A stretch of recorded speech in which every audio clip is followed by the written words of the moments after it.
அனைவருக்கும் என்னுடைய அன்பான மாலை வணக்கம். இந்த அற்புதமான நேரத்தில் Shri Alagumalai Vidyalaya matriculation higher secondary school இந்த பள்ளிக்கூட வளாகத்திலே குழுமி இருக்கக்கூடிய எல்லா பெற்றோர்களுக்கும் என்னுடைய முதற்கண் வணக்கத்தை தெரிவித்துக் கொள்கின்றேன்.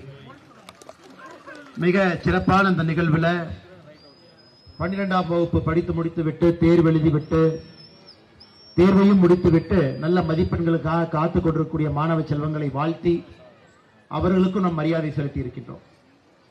அதே போல மழலை குழந்தைகளாக இருக்கக்கூடிய LKG, lower kindergarten, UKG, upper kindergarten இந்த குரூப்ல படிக்கக்கூடிய குழந்தைகளையும் கூட இந்த நேரத்தில் பாராட்டி அவர்களோடு நாம் புகைப்படம் எடுத்திருக்கின்றோம். ஒரு கிராம பகுதியில் நம்முடைய போற்றுதலுக்குரிய இந்து முன்னணி அமைப்பு ஒரு பெரிய தொலைநோக்கு பார்வையோடு கிராமப்புறத்தில் தரமான கல்வி, அதுவும் குறைவான ஒரு விலையில கல்வியை பணமயமாக்காம எல்லோருக்கும் கொண்டு வர வேண்டும் என்கின்ற அற்புதமான நோக்கத்தில் ஆரம்பிக்கப்பட்ட அந்த பள்ளி மிகச் சிறப்பான கல்வியை அளிப்பது மட்டுமல்ல, ஒரு ஒருங்கிணைந்த பாடத்திட்டத்தையும் இங்கே கொண்டு வந்து மாணவர்களை நல்ல ஒரு வழியில படிப்பு மட்டுமல்ல விளையாட்டுத் துறையிலும் கூட சாதனைகள் நிறைய படைக்க வைத்து இங்க இருந்து கல்வி பருவம் முடிந்த பிறகு 12ஆம் வகுப்புல வெளியே அனுப்புறாங்க. அதை நிச்சயமாக நாம் பாராட்டி ஆக வேண்டும். காரணம், இன்னைக்கு எல்லா இடத்திலும் கூட கல்வி என்பது நேரடியாக பணத்தோடு ஒப்பீடு செய்ய ஆரம்பித்து விட்டோம். அதிகமா பணம் வாங்கினாங்கன்னா நல்ல கல்வி, குறைவா ஃபீஸ் இருந்தா தரமில்லாத கல்வி.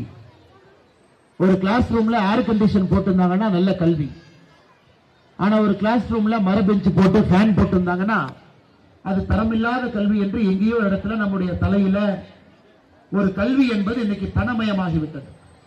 அதையெல்லாம் நம்முடைய Alagumalai Vidyalaya matriculation higher secondary school போட சில கல்விக்கூடங்கள் அதை உடைத்துக் கொண்டிருக்கின்றார்கள். ஒரு கிராம பகுதியில தரமான ஒரு கல்வியை கொடுக்க முடியும். அதனாலதான் ரொம்ப பெருமையாக இன்னைக்கு இந்த பள்ளிக்கூடத்தினுடைய சராசரியான பள்ளி கட்டணம் என்பது 16,500 ரூபாய். எங்கேயுமே நான் பார்த்ததே கிடையாது. 16,500 ரூபாய் சராசரியான கல்வி கட்டணம். குறிப்பாக இந்த பள்ளியில படிக்கக்கூடிய குழந்தை செல்வங்களுடைய பெற்றோர்கள் 82 விழுக்காடு கூலி தொழில், தினக்கூலி, மாச சம்பளம் அதற்கு போகக்கூடிய நம்முடைய சொந்தங்கள் 82 விழுக்காடு. அதே போல இந்த பள்ளிக்கூடத்தில் 1184 குழந்தைகள் படிக்கிறாங்க. இலவச கல்வி 98 குழந்தைகளுக்கு வழங்கப்படுகிறது. இதையெல்லாம் பார்க்கும் பொழுது கல்வி எதற்காக, எப்படிப்பட்ட கல்வியை ஒரு சமுதாயம் கொடுக்க வேண்டுமோ அப்படிப்பட்ட கல்வியை, தரமான கல்வியை நாம் கொடுத்துக் கொண்டிருக்கிறோம். நிச்சயமா இங்க இருக்கக்கூடிய எத்தனையோ பெற்றோர்கள் அவர்கள் தலைமுறையில கண்டிப்பா அவங்க கிராஜுவேட் ஆக ஒரு பட்டதாரியாக இருப்பதற்கான வாய்ப்பு குறைவாகத்தான் இருக்கும்.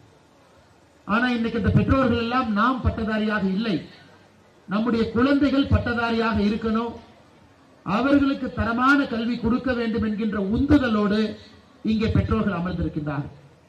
என்னுடைய தந்தை, தாய் இருவரும் பட்டதாரி கிடையாது. என்னுடைய அப்பா 11ஆம் வகுப்பு, என்னுடைய தாய் 6ஆம் வகுப்பு. ஆனா அவர்கள் இருவரும் ஒரு கிராமத்துல என்னை போன்ற ஒரு மனிதன் எப்படி தரமான கல்வி கொடுக்க வேண்டும் என்று எப்படி முயற்சி செய்தார்களோ, ஒற்றை நம்பிக்கையில அழகுமலை வித்யாலயா அந்த பள்ளிக்கூடத்தின் மீது நம்பிக்கை வைத்திருக்கக்கூடிய எல்லா பெற்றோர்களுக்கும் இந்த நேரத்தில் நெஞ்சார்ந்த செய்து கொண்டிருக்கக்கூடிய பெரியவர்கள் இங்கே வந்திருக்கின்றார்கள். இந்து முன்னணி பேரியக்கத்தினுடைய தென் பாரதத்தினுடைய அமைப்பாளராக இருக்கக்கூடிய அருமை ஐயா பக்தன்ஜி இங்கே சிறப்பு விருந்தினராக வந்திருக்கின்றார்கள். இந்து முன்னணி அமைப்பினுடைய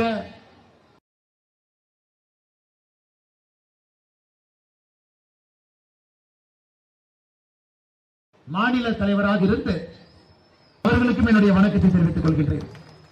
விக்ஷா பள்ளிக்கூடத்தினுடைய கரஸ்பாண்டன்டாக இருக்கக்கூடிய ஐயா கோவிந்தராஜன் அவர்கள் வந்திருக்கின்றார்கள். அவர்களுக்கும் என்னுடைய வணக்கத்தை தெரிவித்துக் கொள்கின்றேன். இந்து முன்னணி அமைப்பினுடைய ஒருங்கிணைப்பாளராக இருக்கக்கூடிய அண்ணன் ராஜேஷ் அவர்கள் மேடையில் இருக்கின்றார்கள். அவருக்கும் என்னுடைய வணக்கத்தை தெரிவித்துக் கொள்கின்றேன். அழகுமலை வித்யாலயா இந்த பள்ளிக்கூடத்தினுடைய செயலராக இருக்கக்கூடிய அருமையா GS செந்தில் அவர்கள் இருக்கின்றார்கள். அழகுமலை வித்யாலயா இந்த பள்ளிக்கூடத்தினுடைய செக்ரட்டரியாக இருக்கக்கூடிய அண்ணாதுரை அவர்கள், அழகுமலை வித்யாலயா இந்த பள்ளிக்கூடத்தினுடைய பிரின்சிபலாக இருக்கக்கூடிய ஸ்ரீனிவாசன் அவர்கள், வைஸ் பிரின்சிபலாக இருக்கக்கூடிய அருமை அம்மா சௌமியா அவர்கள், மற்றும் ஒரு வைஸ் பிரின்சிபலாக இருக்கக்கூடிய அருமை அம்மா கவிதா அவர்களோடு இந்த பள்ளிக்கூடத்தில் இந்த நிகழ்வுல எத்தனையோ நம்முடைய ஆசிரியர்களை பார்த்துக் கொண்டிருக்கின்றோம், உடற்பயிற்சி ஆசிரியர்களை பார்த்துக் கொண்டிருக்கின்றோம், நான் டீச்சிங் ஸ்டாஃப் என்று சொல்லக்கூடிய ஒரு பேருந்து ஓட்டக்கூடிய நடத்துனர், பேருந்து ஓட்டக்கூடிய ஓட்டுநர், இந்த பள்ளிக்கூட வளாகத்தில் இருக்கக்கூடிய வாட்ச்மேன் அண்ணா, இவங்க நம்ம நான் டீச்சிங் ஸ்டாஃப்னு ஆங்கிலத்தில் ஒரே வார்த்தையில சொல்லி முடிச்சிடறோம். ஆனா இந்த பள்ளியினுடைய சோல் யாருன்னு கேட்டீங்கன்னா இந்த நான் டீச்சிங் ஸ்டாஃப் தான். இந்த பள்ளிக்கூட வாகனத்தை இயக்கக்கூடியவர்கள் ஆரம்பித்து, இந்த குழந்தைகளை பார்க்கக்கூடியவர்கள் ஆரம்பித்து, இந்த பள்ளிக்கூடத்தில் இருக்கக்கூடிய நம்முடைய வாட்ச்மேன் அண்ணா, இவங்க தான் சோல், இந்த பள்ளிக்கூடத்தினுடைய சோல். ஏன்னா ஒரு குழந்தையும் நம்பிக்கையோடு இங்கே விட்டுவிட்டு செல்லுகின்றோம், பாதுகாப்பாக இருப்பார்கள் என்கின்ற நம்பிக்கையோடு விட்டுவிட்டு செல்கின்றோம். நம்முடைய குழந்தை பத்திரமாக வீடு திரும்புவார்கள் என்கின்ற நம்பிக்கையோடு விட்டுவிட்டு செல்கின்றோம். அந்த நம்பிக்கையை காப்பாற்றி நம்முடைய குழந்தை ஒரு தரமான கல்வி இந்த பள்ளிக்கூடத்துக்குள்ள கிடைக்குதுன்னா இந்த நான் டீச்சிங் ஸ்டாஃப் தான் காரணம். அதனால் எல்லோருக்கும் இந்த நேரத்தில் நெஞ்சார்ந்த வாழ்த்துக்களையும் நன்றிகளையும் கூட இந்த நேரத்தில் அருமை சொந்தங்களை நான் தெரிவித்துக் கொள்கின்றேன். அதே போல அதிகமாக பெற்றோர்கள் இருக்கக்கூடிய ஒரு நிகழ்வு. இன்று மத்தியானத்திலிருந்து கிராஜுவேஷன் டே, குறிப்பா ஃபேர்வெல் டே, 12th ஸ்டாண்டர்ட் படித்திருக்கக்கூடிய மாணவ செல்வங்கள் எல்லாம் வெளியே கிளம்ப ஆரம்பிச்சிருவாங்க. மார்க் பப்ளிஷ் ஆன பிறகுதான் மறுபடியும் இந்த பள்ளிக்கூடத்துக்கு வருவாங்க. அதனால் அதிகமாக பெற்றோர்கள் இருக்கக்கூடிய காரணத்தினால என்னுடைய பேச்சை நேரடியாக பெற்றோர்களுக்கு, அவர்களுக்கு சில கருத்துக்களை உங்களோடு பகிர்ந்து கொள்ள வேண்டும் என்கின்ற ஆசை இருக்கு. அதனால் நேரடியாக உங்களுக்கு நான் பேசுகிறேன். இன்னைக்கு உலகத்தில் இருக்கக்கூடிய ஒரு பாசிட்டிவான நாடு, ஒரு நாட்டை நாம் எப்படி பாசிட்டிவான நாடுன்னு சொல்லுவாங்க? அதாவது நாம் இன்று இருக்கக்கூடிய நிலைமையை விட இன்னும் 1 மாத காலம், 1 வருட காலம் கழித்த பிறகு நம்முடைய நிலைமை உயர்ந்திருக்கும் என்று நாட்டினுடைய பெரும்பகுதியான மக்கள் சிந்தித்தால் அது பாசிட்டிவ் நாடு. இன்னைக்கு உலகத்தில் 73% இந்தியர்கள், 73%, 73% இந்தியர்கள் நான் இன்று இருப்பதை விட இன்னும் 1 ஆண்டு கழித்து என்னுடைய வாழ்க்கை உயர்ந்திருக்கும் என்கின்ற நம்பிக்கையோடு வாழ்ந்து கொண்டிருக்கின்றார்கள். உலகத்தில் மிக அதிகப்படியாக ஒரு நாட்டில் மக்கள் அந்த நாட்டின் மீதும் அவர்கள் வாழ்க்கையின் மீதும் நம்பிக்கை வைப்பது நம்முடைய தாய் திரு பாரத நாட்டில் தாங்க. 73% பாசிட்டிவ் நாடு. இந்த பாசிட்டிவ் நாட்டில் நாம் இருக்கோம். எல்லாம் சரியாக போகின்றது என்கின்ற நம்பிக்கையோடு நாம் இருக்கின்றோம். சாதாரண நம்பிக்கை இல்லைங்க. நம்முடைய குழந்தைகள் நல்லா படிச்சு நல்ல ஒரு வேலைக்கு போவாங்க. இந்த நாட்டில் அரசு வேலை என்பது லஞ்ச லாவண்யம் கொடுக்காம நாம் எழுதக்கூடிய போட்டித் தேர்வு அடிப்படையில் நேர்மையான முறையில் நம்முடைய குழந்தைக்கு போட்டித் தேர்வு பரீட்சையில் IAS IPS ஆவாங்க. ஒரு பெரிய தனியார் நிறுவனத்தில் வேலை கிடைக்கும். நம்முடைய குழந்தை தனியாக ஒரு நிறுவனத்தை ஆரம்பித்தாலும் கூட சட்டத்திட்டங்களுக்கு கட்டுப்பட்டு ஒரு பெரிய மனிதராக வருவார்கள் என்கின்ற நம்பிக்கை ஒரு நாட்டில் சிஸ்டம் சரியாக வேலை செய்கின்றது என்கின்ற அர்த்தம். இந்த நம்பிக்கையான நாட்டில் 73 விழுக்காடு நம்முடைய பாரத மக்கள் நம்பிக்கை வைத்தாலும் கூட குழந்தைகளை பாசிட்டிவான குழந்தைகளாக உருவாக்க வேண்டிய கட்டாயம் நமக்கு இருக்குங்க. பாசிட்டிவாக நல்ல ஒரு சிந்தனை இருக்கக்கூடியவர்கள், ஒரு பெரிய தேசிய சிந்தனை இருக்கக்கூடியவர்கள், அவர்கள் மட்டுமல்ல அவர்களை சுற்றி இருக்கக்கூடிய சமுதாயத்தையும் உயர்த்த வேண்டும் என்கின்ற ஒரு பெரிய மாண்புமிக்க சிந்தனை இருக்கக்கூடியவர்கள். பரிசரம், சுற்றுச்சூழல், சுற்றி இருக்கக்கூடிய எல்லாரும் நல்லா இருக்க வேண்டும். நாம் குடிக்கக்கூடிய தண்ணீரிலிருந்து எனக்கு ஒரு புகைப்படம் கொடுத்தாங்க. தண்ணீரை பாதுகாக்கணும், சுற்றுச்சூழலை பாதுகாக்கணும். அந்த அளவுக்கு மல்டி டைமென்ஷனல் பர்சனாலிட்டியாக ஒரு பாசிட்டிவ் குழந்தையை உருவாக்க வேண்டிய முதல் கடமை பள்ளிக்கூடத்துக்கு இருக்கு. இந்த குழந்தை வந்தா பாசிட்டிவா இருக்கும். பள்ளிக்கூடத்துக்குள்ளேயே நெகட்டிவ் இருக்கு, பள்ளிக்கூடத்துக்குள்ளேயே விரும்பத்தகாத ஒரு விஷயங்கள் நடக்குது, பள்ளிக்கூடத்தில் சொல்லிக் கொடுக்கக்கூடிய விதம் நேர்மையான முறையில் இல்லைன்னா அந்த குழந்தை தன்னுடைய வாழ்நாள் முழுவதும் ஒரு நெகட்டிவ் டெண்டன்சி, நெகட்டிவ் மைண்ட் செட்ல தான் அந்த குழந்தை வளருவான். சோ நல்ல ஒரு சூழல், நல்ல ஒரு பள்ளிக்கூடத்துல பாசிட்டிவான சிந்திக்கக்கூடிய ஒரு சூழல் இருக்கா. காரணம் இந்து முன்னணி அமைப்பு பின்னாடி இருக்கு. ஏன்னா ஒரு குழந்தையுமே பாருங்க, எனக்கு ஒன்றும் பெரிய வயசாகல, ஆனா என்னை விட பெரியவர்கள் மேடையின் மீது இருக்கிறாங்க. நான் எப்படி ஒரு குழந்தை மேடைக்கு வர்றாங்கன்னா பெரியவர்களுடைய காலில் விழுந்து ஆசீர்வாதம் வாங்கணும். ஆனா அந்த குழந்தைக்கு ஏதோ பண்பு சொல்லி கொடுத்திருக்கிறாங்க, இல்ல சீஃப் கெஸ்ட் ஒருத்தர் போட்டு வச்சிருக்கிறாங்க, அவர்கிட்ட ஒரு காலில் விழுந்து ஒரு ஆசீர்வாதம் வாங்குங்க. அந்த என்னுடைய காலில் விழுவதற்கு முழு தகுதி படைத்தவன் நான் இல்லை என்றாலும் கூட அது ஒரு பண்பு, அது ஒரு பாசிட்டிவ் பண்பு. ஒரு மேடைக்கு ஒரு குழந்தை வர்றாங்க, மேடையில் அவர்களை விட மூத்தவர்கள் இருக்கிறாங்க, அவர்கள் வணக்கத்தை எப்படி சொல்றாங்க. நான் பார்த்த இந்த 12வது வந்த ஒரு குழந்தையும் கூட, ஒரு குழந்தை தவறாம எல்லா குழந்தையும் அந்த பண்போடு வந்து வெளியே போறாங்கன்னா அடிப்படையில் இந்த மண்ணில் இந்த பள்ளிக்கூடத்துக்குள்ள ஒரு பண்பு விதைக்கப்படுகிறது. இந்த மனிதன் நாளைக்கு வெளியே போன பிறகு என்ன செய்தாலும் கூட அதுல ஒரு பண்பு இருக்கும், அதுல ஒரு நேர்மை இருக்கும். இந்த நாட்டினுடைய வளர்ச்சிக்காக அந்த பண்பு பயன்படும். இன்னைக்கு பெற்றோர்கள் நாம் இந்த பண்பை ஊக்குவிக்கக்கூடிய முதல் கடமை நமக்கு இருக்கு. இருக்கக்கூடிய பெற்றோர்களுக்கு ஊக்குவிக்கக்கூடிய கடமை நமக்கு இருக்கு. இன்னைக்கு நாடு நமக்கு என்ன செய்தது அப்படின்னு நம்ம அடிக்கடி கேட்கணும். இந்த நாட்டுக்கு நம்ம வரிப்பணம் கொடுக்கிறோம், இந்த நாடு நமக்கு என்ன செஞ்சுச்சு? இந்த நாட்டுக்கு நம்ம இவ்வளவு கொடுக்கிறோம், இந்த நாட்டு நமக்கு என்ன செஞ்சுச்சு? அப்படிங்கிற பெசிமிஸ்டிக் மைண்ட் செட் வருவது ரொம்ப இயல்பு தான். இவ்வளவு பெரிய நாட்டுல 140 கோடி பேர் இருக்கும். கம்பல்சரி மிலிட்டரி சர்வீஸ் இல்லைங்க. மற்ற நாட்டில் என்ன பண்றான், அந்த நாட்டின் மீது ஒரு மரியாதை வர வேண்டும் என்பதற்காக கம்பல்சரி என்லிஸ்ட்மெண்ட் நினைக்கிறான். இஸ்ரேல் போனீங்கன்னா ஒரு ஆண்டு காலம் மிலிட்டரியில கண்டிப்பா இருக்கணும். சிங்கப்பூர் போங்க, ஒரு ஆண்டு காலம் இருக்கணும். கொரியா போங்க, 2 ஆண்டு காலம் இருக்கணும். Compulsory enlistment. அந்த குழந்தை யாராக இருந்தாலும் கூட 1 வருட காலம் உழைக்கணும். ஆர்மி ரிசர்வ்ல வச்சிருவான். நாளைக்கு ஏதாவது போர் வந்துச்சுன்னா அவங்க தயாரா இருக்கணும். ஆனா நம்முடைய நாட்டுல 140 கோடி பேர் இருக்கக்கூடிய ஒரு நாட்டுல ஒரு நாட்டின் மீது ஒரு பண்பை எப்படி ஏற்பாடு செய்யும்? ஆர்மியில போய் வேலை செய்ய சொல்ல முடியாது. எத்தனையோ குழந்தைகள் படிக்கின்ற காலத்துல திருப்பூரை தாண்டி இருக்க மாட்டாங்க. எத்தனையோ குழந்தைகள் கல்லூரி போகும்போதுதான் தமிழ்நாட்டையே முழுமையா பார்ப்பாங்க. எத்தனையோ குழந்தைகள் இந்தியாவுடைய மற்ற மாநிலத்திற்கு கூட செல்வதற்கு வாய்ப்பு இல்லை. ஒரு மாநிலத்தை பார்த்திருக்கலாம், 2 மாநிலத்தை பார்த்திருக்கலாம், 3 மாநிலத்தை பார்த்திருக்கலாம். அப்படி இருக்கக்கூடிய அந்த குழந்தைக்கு இந்த நாடு என்பது இந்த வரைபடத்தை தாண்டி, பாரத நாடு என்பது இந்த பூகோளத்தினுடைய அடிப்படையை தாண்டி வேறு ஏதோ ஒரு சக்தி நம்மை பிணைக்கிறது அப்படிங்கிற நம்பிக்கை எப்படி விதைப்பீங்க? இது போன்ற பள்ளிக்கூடத்தில் விதைக்கலாம், அந்த பாசிட்டிவிட்டி மூலமாக விதைக்கலாம், அந்த பண்பின் மூலமாக விதைக்கலாம். ஒரு பாரத நாடு ஒரு ஆன்மா அடிப்படையில் எப்படி நாம் இணைந்திருக்கின்றோம் என்பதை இன்னைக்கு பெற்றோர்கள் அந்த குழந்தைக்கு சொல்லிக் கொடுக்க வேண்டிய கட்டாயம் நமக்கு இருக்கு. பிரிவினைவாதம் அதிகமா பேசுறாங்க, தமிழ்நாடு இப்படி அப்படி எல்லாம் பேசுறாங்க. இன்னைக்கு ஒரு ஆரோக்கியமான நம்முடைய பாரத நாட்டை உருவாக்கணும். ஒரு அகண்ட பாரதத்துல நல்ல ஒரு பிரஜைகளாக இவர்கள் இருக்கணும். 140 கோடி இந்தியர்களுடைய சிந்தனையும் இந்த பாரத நாட்டை நாம் முன்னேற்ற வேண்டும் என்கின்ற ஒற்றை சிந்தனை, அவ்வளவு எனர்ஜி, அவ்வளவு பாசிட்டிவ் போர்ஸ நம்ம ஜெனரேட் பண்ணணும்னா நம்முடைய குழந்தைய ஒரு நாளும் கூட இந்தியன் என்கின்ற சிந்தனையில நம்முடைய பெற்றோர்கள், தாய்மார்கள் குறைந்தபட்சம் நீங்க வளர்க்கணும் அப்படிங்கிறது என்னுடைய அடிப்படையான உங்களுக்கு ஒரு வேண்டுகோள். வீட்டிலிருந்து ஒரு குழந்தை வெளியே வரும் பொழுது காலையில சாமி கும்பிடுறாங்க, பாரத மாதாவை கும்பிடுறாங்க, வீட்டை விட்டு வெளியே வரும் பொழுது ஒரு தினமும் கூட குழந்தைக்கு இந்தியாவை பத்தி ஒரு விஷயத்தை சொல்லி அனுப்பும். ஒரு விஷயம்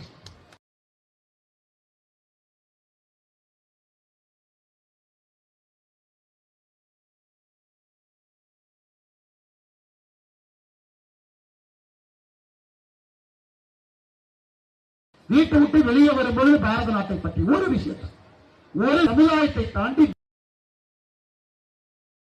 விஷயத்தை தினமும் கத்துக்க நீங்க என்கரேஜ் பண்ணீங்கன்னா அந்த குழந்தைக்கு தானாக அந்த விளக்குக்கு திரி போடும் பொழுது அந்த திரிய லைட்டா நம்ம அப்படி நசுக்கி விடுவோம். அந்த விளக்குல அது ரொம்ப பிரகாசமாக அது எரியும். அந்த திரியை நசுக்க வேண்டிய பொறுப்பு இன்னைக்கு நம்முடைய பெற்றோர்கள். திரி போட்டாச்சு, திரிக்கு எண்ணெய் ஊத்தியாச்சுங்க, விளக்குல அது ரொம்ப பிரகாசமாக அது எரியும். அந்த திரியை நசுக்க வேண்டிய பொறுப்பு இன்னைக்கு நம்முடைய பெற்றோர்கள். திரி போட்டாச்சு, திரிக்கு எண்ணெய் ஊத்தியாச்சுங்க, திரியும் பத்த வச்சாச்சு. அந்த நசுக்கி விட வேண்டிய அந்த முக்கியமான ஒரு பண்பு பெற்றோர்களுக்கு இருக்கு.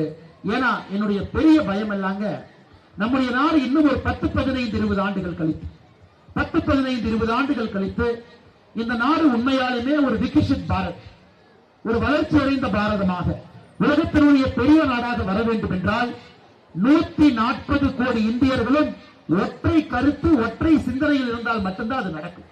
அதை பெற்றோர்கள் தான் அந்த திரியை தூண்டிவிடக்கூடிய பொறுப்பு, அந்த திரியை கொஞ்சம் கிள்ளி விடக்கூடிய பொறுப்பு நம்முடைய பெற்றோர்களுக்கு இருக்கு.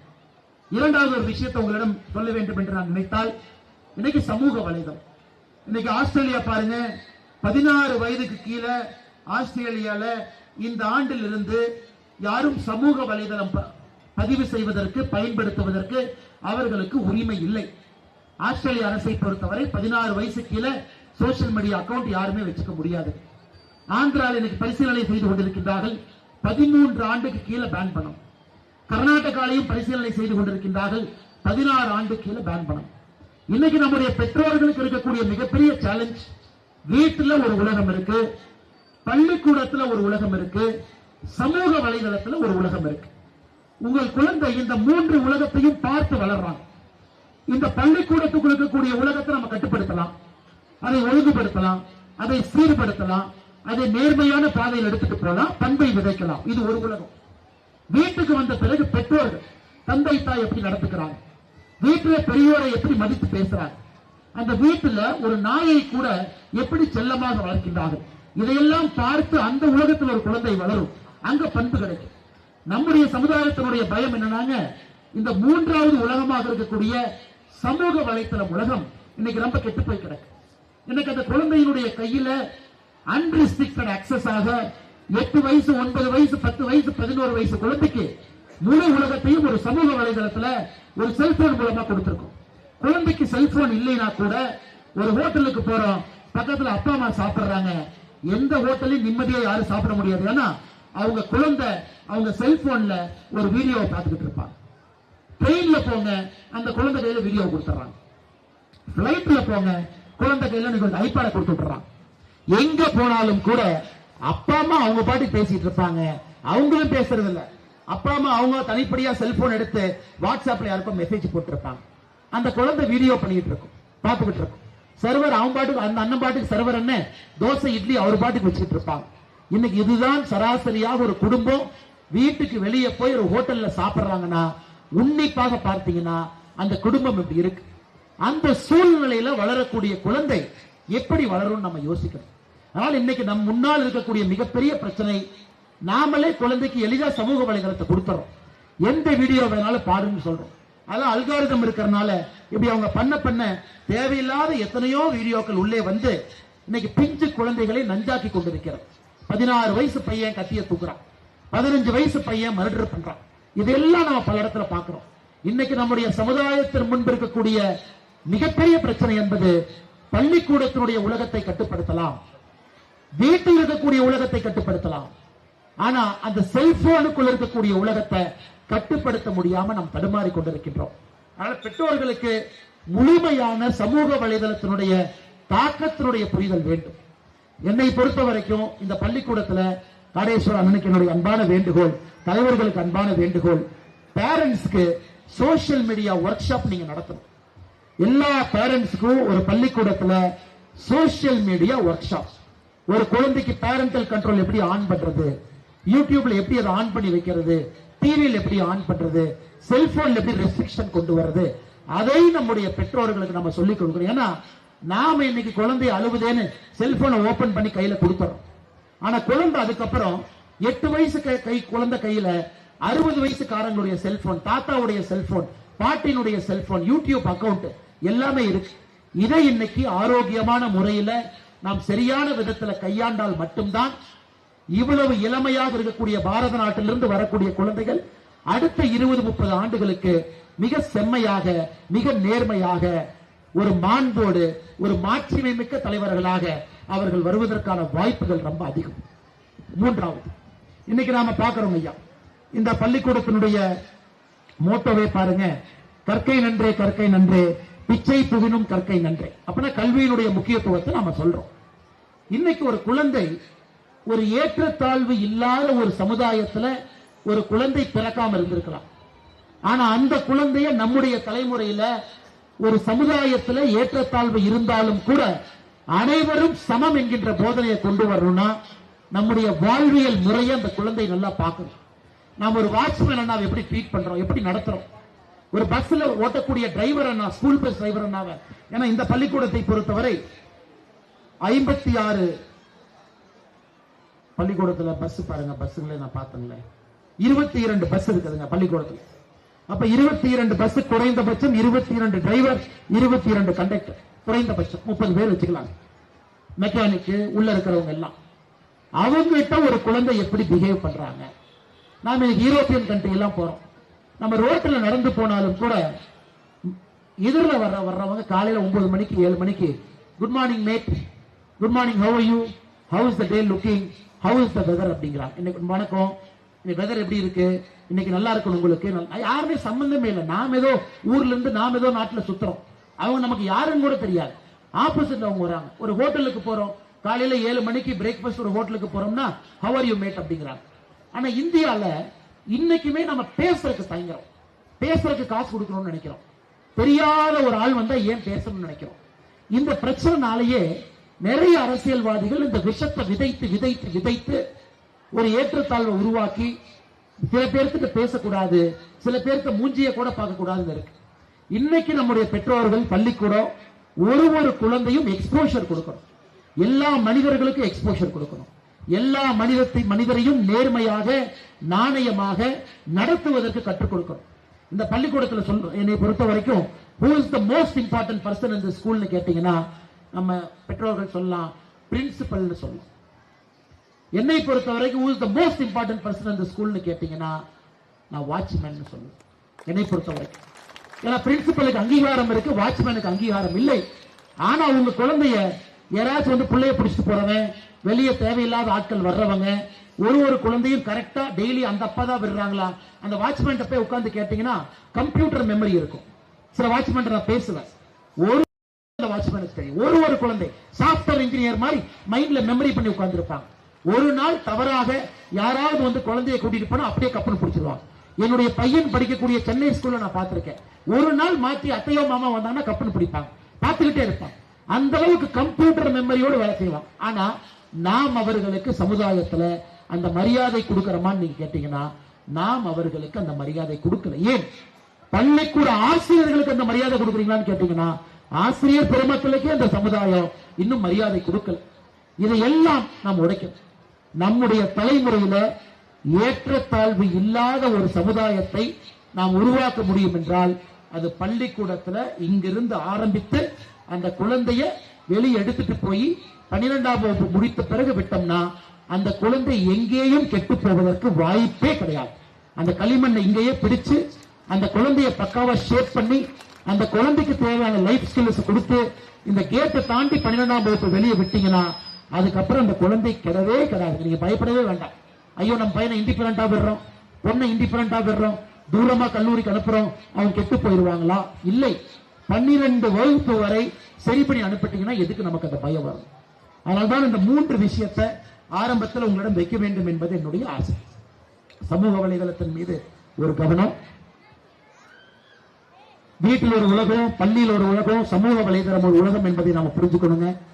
ஒரு மனிதனுக்கும் நாம் கொடுக்கக்கூடிய மரியாதை இங்கிருந்து நாம் ஆரம்பிக்கணும். அந்த குழந்தைய ஒரு வெல் ரவுண்டட் பர்சனாலிட்டி, வெறும் கல்வி வெறும் மார்க் என்ன ஸ்கோர் வாங்கின அப்படிங்கறத தாண்டி உடற்பயிற்சி செய்ய. இந்த பாருங்க, இந்த ஹேண்ட்பால் பசங்க எல்லாம் அப்படி ஆரோக்கியமா இருந்தாங்க. அதனால இந்த பசங்க ஒரு 10 மார்க் கம்மியா வாங்கியிருந்தா கூட நான் இந்த பசங்களுக்கு தான் மெடல் கொடுப்பேன். இந்த ஹேண்ட்பால் வாங்கி இந்த பசங்க 80 மார்க், ஆனா உடல் ஆரோக்கியம் இல்லாத ஒரு தம்பி 95 மார்க்னா என் கையில மெடல் கொடுத்து அந்த ஹேண்ட்பால் தம்பிக்கு தான் நான் போடுவேன். காரணம், உடல் ஆரோக்கியமாக இருக்கக்கூடிய தம்பி சுவர் இருந்தால் மட்டும்தான் சித்திரம் வரைய முடியும். அதனால நம்ம உடல் ஆரோக்கியத்துக்கு நம்ம டைம் கொடுத்தே ஆகணுங்க. காரணம், இன்னைக்கு இந்தியா பாத்தீங்கன்னா கேன்சர் கேபிட்டல். கேன்சருடைய தலைநகரம் பாரத நாடு. சுகர் கேபிட்டல், சர்க்கரை நோயினுடைய நீரிழிவு நோயினுடைய தலைநகரம் பாரத நாடு. ஒன்று மக்கள் தொகை அதிகமா இருக்கிற காரணத்தினால நம்பர்ஸ் அதிகமா இருக்குது. பிரஷர், ஹை பிரஷர், உலகத்தினுடைய தலைநகரம் பாரத நாடு. 14 வயதிலிருந்து 20 வயது வரை ஹை ஃபேட், ஒபிசிட்டி, உலகத்தினுடைய தலைநகரம் பாரத நாடு. அப்படி இருக்கும் பொழுது என்ன ஆகுனாங்க, இன்னும் 20 ஆண்டுகளுக்குள்ள நாம இதை சரி பண்ணலினா நம்ம கிட்ட பணம் இருக்கும், ஆனா பணத்தை ஹாஸ்பிட்டல்ல பில் கட்டுறதுக்கு மட்டுமே கோயம்புத்தூர் ஹாஸ்பிட்டலுக்கு போயிட்டு வந்துகிட்டு இருப்போம். வேற எந்த வேலையும் நம்ம செய்ய மாட்டோம். அதனால இந்த உடல் ஆரோக்கியத்துக்கு ஒரு குழந்தைக்கு ஒரு ஸ்போர்ட்ஸ் இந்த பள்ளிக்கூடத்துல இருந்து கத்த அனுப்பிச்சிருக்கு. அந்த ஸ்போர்ட்ஸ் வாழ்க்கை பூரா அந்த பையன் பர்சியூ பண்ணணும், அந்த பொண்ணு பர்சியூ பண்ணணும். ஹேண்ட்பால், சாஃப்ட் பால், ஷட்டில் காக்காக இருக்கட்டும், கிரிக்கெட்டாக இருக்கட்டும், ஃபுட்பாலாக இருக்கட்டும், வாலிபாலாக இருக்கட்டும். அதனால கண்டிப்பாக பெற்றோர்கள் என்கரேஜ் பண்ணுங்க. ஒரு 10 மார்க் எக்ஸ்ட்ரா வாங்குறாங்க அப்படிங்கறதுக்காக ஸ்போர்ட்ஸ் பீரியட்லயும் வெளியே கற்றுக் கொடுக்கக்கூடிய ஸ்போர்ட்ஸையும் குறைக்காதீங்க. நல்ல ஆரோக்கியமான உடம்பு, விதமான உடம்பு. ஏன்னா பெரியவங்க எல்லாம் இங்க இருக்கிறாங்க. நிறைய பேர் சொல்லுவாங்க, சுவாமி விவேகானந்தர் சொன்னாரு 100 பேர்த்த கொடுங்க இந்தியாவை மாத்திரன். அவர் சத்தியமா சொல்லவே இல்லைங்க, எங்கேயுமே அவர் சொல்லல. விவேகானந்தர் சொன்னாரு 100 பேர்த்த கொடுத்தா இந்த பாரத நாட்டை மாத்திடுவார். அப்படி சொல்லிங்க. 100 இளைஞர்கள் வேண்டும். அந்த இளைஞர்கள் எப்படி இருக்கணும் டிஸ்கிரைப் பண்றார். தோல் வந்து எக்கு போல, அயன் போல, எக்கு போல இருக்கணும். உடம்பு எப்படி இருக்கணும், அவங்க மனசு எப்படி இருக்கணும், யோக கலையில எந்த அளவுக்கு பயிற்சி பெற்றிருக்கணும். அது போன்ற 100 பேர் வேணும்டா விவேகானந்தர் கேட்டாரோ தவிரங்க 100 இளைஞர் கூட எப்பவுமே கேட்கும். அதனால பல இடத்துல தவறா புரிஞ்சுக்கிறோம். இளமைனா வயசுன்னு நினைச்சுக்கிறோம். இளமை என்றால் உடல் ஆரோக்கியம் என்பதை நம்ம சமுதாயம் புரிஞ்சுக்கணும். 50 வயதாக இருந்தாலும் கூட உடல் ஆரோக்கியமாக இருந்தால் அது இளமை என்பதை நாம் உணர்ந்து கொள்ள வேண்டும். அதனால சாமி விவேகானந்தர் அவர்கள் கேட்ட 100 இளைஞர்கள், எஃகு போல தோல் இருக்கக்கூடிய இளைஞர்கள், நல்ல அறிவு கூர்மை சிந்தனை இருக்கக்கூடிய இளைஞர்கள், மனதை எப்பொழுதும் கூட ஒருநிலைப்படுத்தி இருக்கக்கூடிய இளைஞர்கள் 100 பேர் கொடுத்தா இந்த நாட்டை மாத்திரணும். அவர்களை உருவாக்குவதற்கான முயற்சியை பெற்றோர்கள் எடுக்கணும். வெல் ரவுண்டட் பர்சனாலிட்டி, வெறும் ஒரு உழைப்பயிற்சியோடு கல்வியோடு நல்ல ஒரு யோகை கல்வி கலையோடு எப்பொழுதுமே மனதை ஒருநிலைப்படுத்தக்கூடிய ஒரு குழந்தைய நீங்க எல்லாம் உருவாக்கணும். இவங்க தாங்க நமக்கு வேணும். நமக்கு டாக்டர் வேண்டாங்க, டாக்டரே வேண்டாங்க. நிறைய டாக்டர் வந்தாச்சு. மோடி ஐயா 2025 இருந்து 2030 வரை 75,000 சீட் 75,000 சீட் ஆட் பண்றாரு. நான் சொல்றது நல்லா கேட்டு, எந்த குழந்தைக்கும் நீ டாக்டர் எல்லாம் பற்றாக்குறையே கிடையாது. 2025 15,000 சீட் ஆட் பண்ணிருக்காங்க. மெடிக்கல் சீட் புதுசா 2026 15,000 சீட்டுங்க, 2027 15,000 சீட், 2029 15,000 சீட், 2030 15,000 சீட், 75,000 சீட் ஆடாக போகுது.